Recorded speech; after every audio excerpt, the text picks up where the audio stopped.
So I want to introduce officially Milbre Burch, who is a great friend and a wonderful storyteller and story coach and writer. Milbre. Thank you. She was good for nothing. A mayor stood in the window of the finest house in a little town by a river. It was the house where he had been born, wanting for nothing. Now he was fond of shaving himself so closely that his skin was uncommonly smooth. But this morning he had cut himself, and so he wore a little bit of newspaper on his chin. He always dressed smartly with a frilly shirt and a little breastpin amongst the ruffles. On this day, he stood sipping an aperitif before a luncheon party, looking out the window when he saw a golden-haired boy running past. The mayor called out, "You, youngster!" Now the boy was the young son of a laundress. 6 days a week she went to the homes of the rich citizens, gathering up their soiled linens. And these she would carry to the river and place against her washing bench, and there, with her bat and her rough red hands, she would rinse the wine stains from the tablecloths and beat the birth stains from the bedding linens. In fact, twice a day she would pass by the mayor's house with her heavy wooden bat and her basket full of things to be washed or things to be hung to dry. Now, the mayor's wife insisted that only her rough hands could ease the stains from their clothes and their linens, and so he tolerated her coming once a week to the door and gathering their soiled things. Now, the boy heard the mayor's voice, and he stopped. He took his cap off his golden head. The brim of it was bent so that he could roll it and put it in his pocket if need be. In his free hand, he held a mug of glögg, that's hot mulled wine, which he was taking to his mother to warm her in her work. The mayor called out, "You are a good and civil boy. Surely your mother is down at the river doing her work there, and you are carrying her that nasty drink. How much do you have there?" "Only the 1 cup," said the boy. "And has she had as much already today?" "No, sir. Yesterday at noon, just as today." "Well, she's a drunkard. She is good for nothing. You must tell her that she should be ashamed of herself. Don't you become a drunkard, though you probably will. Go on now, go." And the mayor then closed his curtains, feeling that he had done his moral duty. And the boy ran on with his cap and his cup down the lane toward the river, and there he saw his mother struggling with the sheets on her washing board, for the mill gates had been open and the water was rolling past, and she stood up to her waist in the high water, and she leaned against the bench to keep everything in place. When she saw him coming, she said, "Oh, I'm so glad to see you now. I do need something warm. I've been here for 6 hours." And the boy brought her and handed her the cup, and she sipped it and said, "Oh, that is good and hot. It is as tasty as a hot meal, but less dear. And look how pale you are, standing there in your thin clothes. Autumn is coming on. Perhaps you should have a sip, but only a sip. You must not get used to it." And she walked over toward the little bridge where he was standing, came to shore. He steadied her as she had another sip of the hot drink. Now, the boy had a grateful heart. He knew some, but not all, of the sacrifices that his mother had made for him. And she, despite her hardships, had no bitter feelings at all. She knew that the golden-haired boy was a treasure, and she did all she could to raise him well. And so, looking at her now, and knowing how hard she worked and how little she kept for herself, the boy had no intention of repeating the unkind words that the mayor had said. But her old friend, lame Marta, who had once been her own maidservant, had been standing at the kitchen door of the mayor's house speaking with the footman, and she overheard it all, and she had limped behind the boy, and when she got to the river, she shivered, for the wind was blowing, pulled her own cloak about her, and said, "No wonder you need something hot to drink. I cannot bear that there are those who would judge you for it. Why, that mayor, he should never say such things about a mother to a child. And don't you know that he is having a luncheon party himself today, and there will be bottles of wine served, and many will take more than they should. They don't call that drinking, and yet they say you are good for nothing indeed." And when the washerwoman had heard all that the mayor had said, she blanched. She turned to her son and said, "And did he say those things?" And the boy looked at the ground and nodded his head. And she sighed and said, "Perhaps I am good for nothing. Still, he shouldn't have said it to you. Well, so much has come to me from that house." "Indeed," said lame Martha, "I remember that you were a maid for a time to the mother of the mayor. Well, how many years ago is that now? Oh, and do you know the mayor should have cancelled the dinner party, for a message came. It said that his younger brother has died in Copenhagen. Now, you know, they should have cancelled that luncheon indeed, but the footman said that the food had been cooked, the table had been laid, and the guests were gathered. Still, that mayor has no soul." When the laundress heard these words, she turned as pale as death. She began to totter a bit, and she said, "Is he dead? Oh, he was such a good man, the brother of the mayor. Every drop of his blood was generous. Oh, I feel ill. Everything is spinning around me." And Martha came quickly to hold her and felt her cheek and knew that she was burning with fever. Lame Martha instructed the boy to stay there with the linens. She would walk home with his mother, and as soon as she could, she would come back and finish the laundry herself. The laundress, in a weakened condition, could not object. The boy sat down very solemnly next to the wet clothes, a tear in his eye for his mother's poor state. The two women walked slowly. Martha was lame, and the laundress so unsteady on her feet. They came round the lane and into the front of the house of the mayor, and there the laundress fell insensible to the ground. Martha ran to get the footman for help, and looking out the window, the mayor said to his guest, "Look, it is the laundress.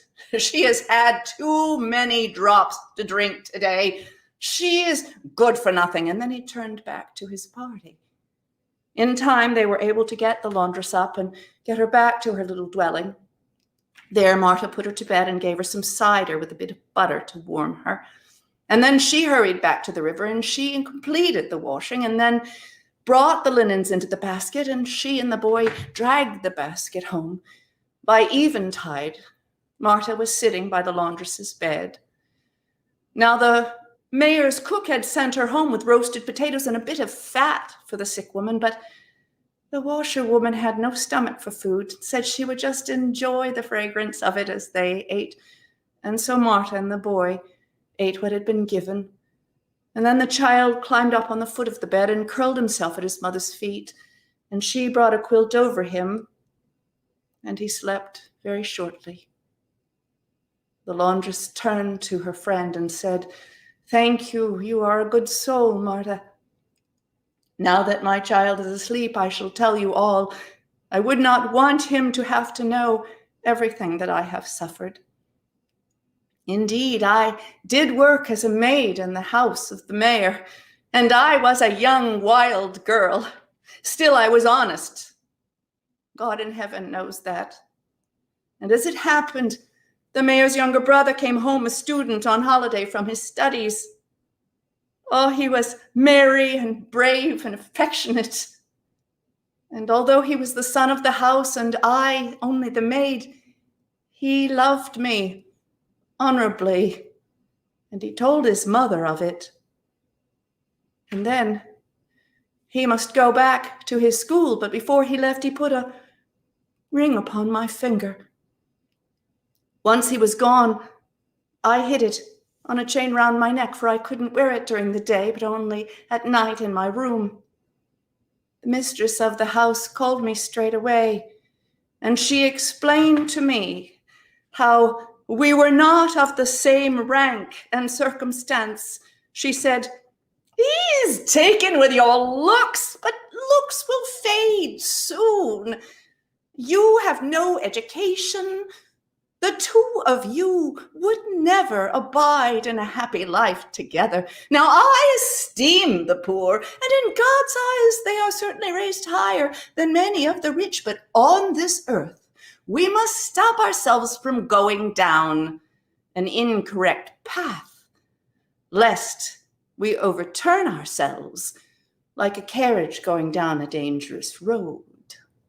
Now, I know an artisan, a man who has expressed his love for you.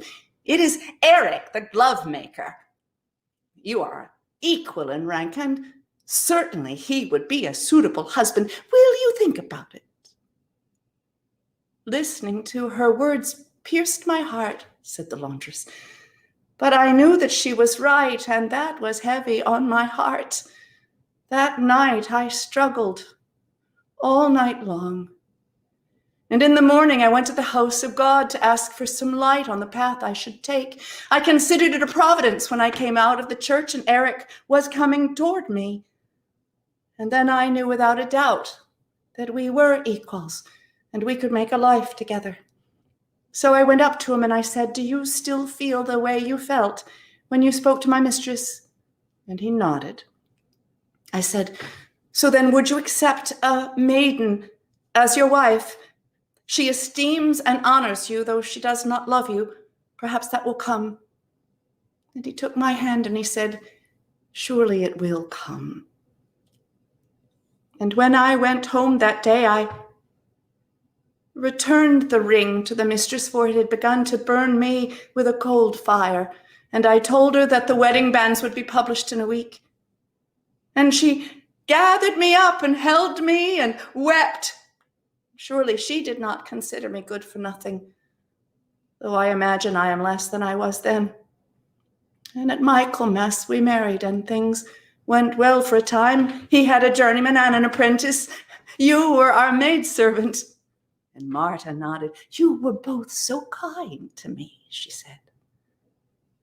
Do you know, I never met the student again, though I saw him at a distance once. When he came back for his mother's funeral, he looked so drawn and listless.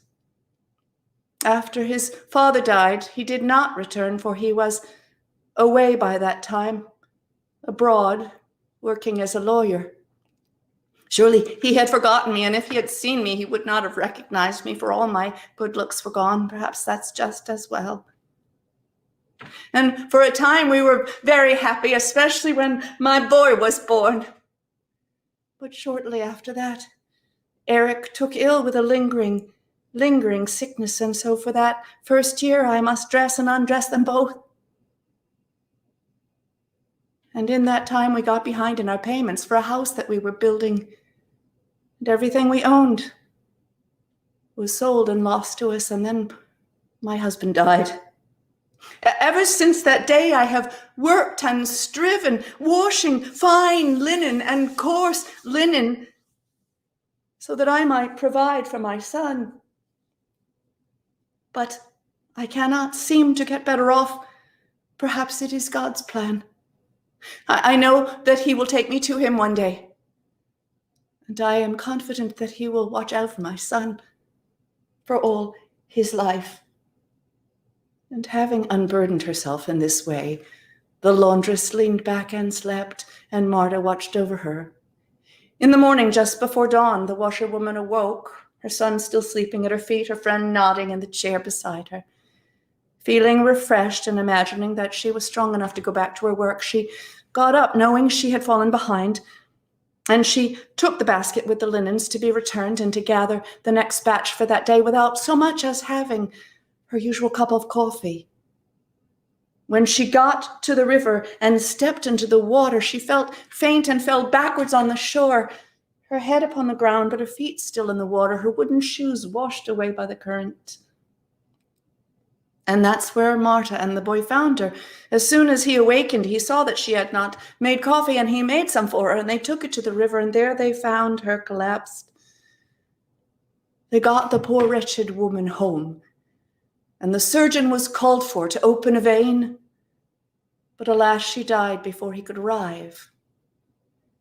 Meanwhile, the mayor had sent someone to the woman's house to tell her that she must come to him immediately, and the messenger returned to the mayor's house with the news of the woman's demise.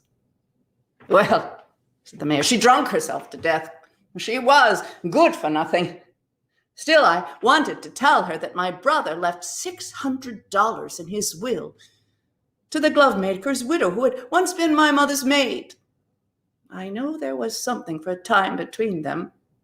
At any rate, it's to be paid out in small or large amounts with discretion, and so it is good that she is dead, for the money can go to the boy. I will look after him, set him up with a family, and make sure he becomes a respectable working man. And so he sent the messenger after the boy. And the golden-haired child came before him, and the mayor said, I will see that you have a good place, and you learn to be a worker like your father. It is a good thing, he added cruelly, that your mother is dead, for she was good for nothing. But I like you well enough, child, and will make you a man. And God in heaven heard the promise the mayor made to look after the boy. But needless to say, the mayor was not invited to the washerwoman's funeral. Lame Marta and the boy saw that she was laid in the churchyard, and sand sprinkled over, and a rose tree planted there at her head. And the boy said to Marta, is it true what the mayor says over and over again, that my mother was good for nothing? And Marta turned to him and said, no, my child. She was a good and worthy woman. You know, those who knew and loved her were made the better for it. And those who didn't know and didn't love her were the poorer for it. And God in heaven knows that I am telling the truth. Do you believe me, child, that she was a worthy soul? And a radiant smile spread across the boy's face, as though an angel had placed her hand upon his shoulder. Yes, he said, I do.